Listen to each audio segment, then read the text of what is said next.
The whole idea as to vis-a-vis is Willie Lynch, is the Willie Lynch letter. Is the Willie Lynch letter valid? I thought this was a good question that you, Mimi Hotspot, said. Mention a couple of things, but let's just deal with the second thing about the video is so needed. Give thanks. Is there any way, though, to establish the validity of this letter, of the Willie Lynch letter? Have been trying to do so for years now. I know some people who got into an argument because a couple of sisters said that their professor said that the letter was created well after the time of slavery, and that it was created to stir up deep thought of the aftermath thereof. The argument stopped once they said that their professor nor anyone knows who wrote the letter. But for years now, I still wonder. Very interesting, very interesting. First of all, let's just ask the question, is the Willie Lynch letter valid? And I think we need to put this out there because perhaps there's somebody out there or someone's out there that got a little more information about this. But it's really more the question of whether the Willie Lynch letter really describes a valid situation.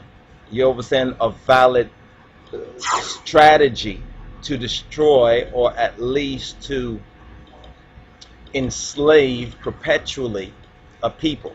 You understand? To basically create a perpetual slave mentality. This is why our response initially was verify the validity question.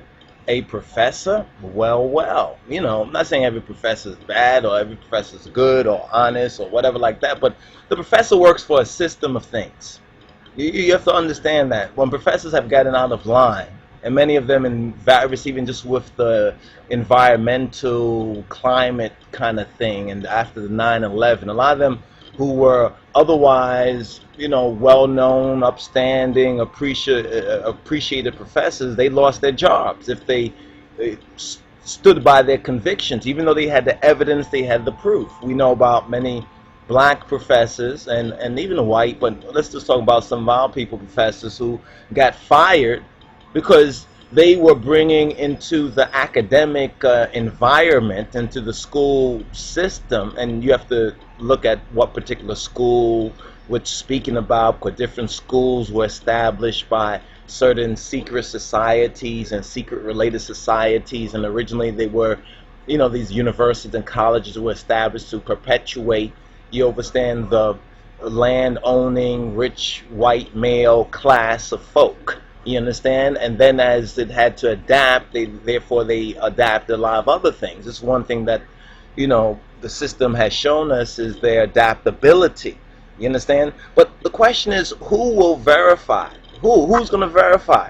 And who will second the verification? For example, they said that, years ago that black folks never done anything. Some still hold to that illogical, position, and yet facts and figures and evidence has come out that has disproven, and some of them still stick to it, like Egypt. They say Egypt wasn't part of Africa. This is when I grew up. You understand that was the popular thing. Egypt is not part of Africa.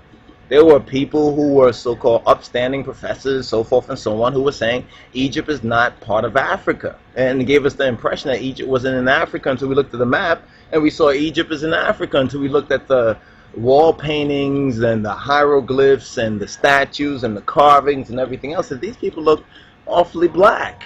I mean, they don't look like everybody. Everybody don't look like everybody else. Everybody has unique features, so forth and so on. But you could tell that the Egyptians, if they wanted to paint themselves white, they had the colors to paint themselves white. If they wanted to, blonde hair, blue eyes, and all that, so forth and so on. So I heard the same thing too from others. But the fact is, in the reality of the contents of what Willie Lynch actually is speaking of, and the living history, you understand, when we can actually take this so-called questionable letter and documentation, and we can get the evidence that there was some sort of conceived, premeditated. This was premeditated. It isn't just slavery. They tried to teach us that slavery just happened to happen like that.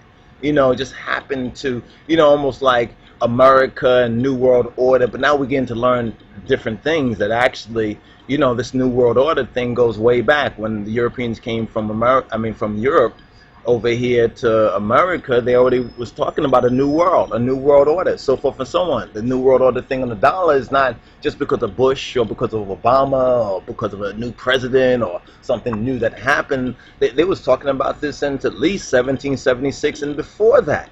And we're learning a lot of this now because we're in the information society, and information is going to and fro, and we're increasing in certain information as well as some of us in some knowledge ability of it. But I think Tony Martin, a lecturer, a black professor, lecturer, he has a lecture that's on the internet. I think it should still be on the Google or it should be out there. We'll try to get the name and everything if you're interested in, as well as a book called The Jewish Onslaught. And he also verifies from his own research that the Willie Lynch documentation is true, just like the European Jewish involvement in the slave trade. I mean, the facts are there, the evidence is there. We're not saying every Jewish person, no. You know what I mean? Like you got poor white trash, some of the white people didn't even own themselves. They were indentured servants. They were basically on the same, social level as the slaves, sort of, except that they had entitlement because of their so-called color, or lack thereof. But look at how it explains, the Willie Lynch letter, this world system of sin, this sinful world, this world system that we have been born into. Now, this is a good point that we need to address and we need to take head on, because I'm not saying the particular professor or the sisters were, negatively intended or whatever like that, but it seems like a classic type of diversion. You understand, to throw doubt as, that's not even real. That was just made up, such and such, and there's no validity to that, so forth and so on. Because people are beginning to put two and two together. They're saying that math is not really important. You don't have to add numbers in your head because it's calculators. Get you hooked on a calculator, you understand? And then when you really have figures to deal with, they take away the calculator and then you're handicapped. You understand? We have this evidence now. Now we can utilize this evidence in an academic way, not an emotional way. A lot of people deal with Willie Lynch, the Willie Lynch letter, in a very emotional way. And this is one thing that we advise our people and anybody really to really take it more academically, take it factually. Just look at the reality of it. You understand? Because it's staring us right in the face. When we ask ourselves why black folk gotta be like the way they are, so forth and so on. Part of the responsibility, of course, is upon us, so-called lost sheep of the house of Israel. Part of, the major part of it. You understand? But the iniquity of the Amorites, as Genesis chapter 15 mentions, the iniquity of the Amorites is not yet full. The iniquity of these so-called Canaanites, you understand, which later on in the Bible becomes the merchants. This is interesting. The Canaanites, the leprosy thing, you understand, the European link, Indo-European link. Yeah, some of the Canaanites you can find in history were black, of course, because white come from black. The recessive come from the dominant. This is just basic science. You understand? But it's interesting that later on in the Bible that these same Canaanites would be considered, you understand, that name would be used to describe merchants. You understand? And then we now look at the modern Eurocentric world coming to America, the black folks, so forth and so on, and put it all together. It's clear that the Willie Lynch letter is valid. It's as valid as so-called Greek culture. You understand? Is Greek culture valid? There's more documentation on the Bible than there is on Homer's Iliad. There's more documentation on biblical facts than there is on Socrates. I'm just pointing that out right there, that there's more manuscripts on the Bible than there is on most of Greek ancient manuscripts than on Greek history. but yet many of us believe that, you know, all these things that we hear about European history, we haven't looked at the facts for ourselves. We haven't independently carbon dated it and analyzed it. So that's what we ask: who is going to do the verification, and who's going to validate it for us?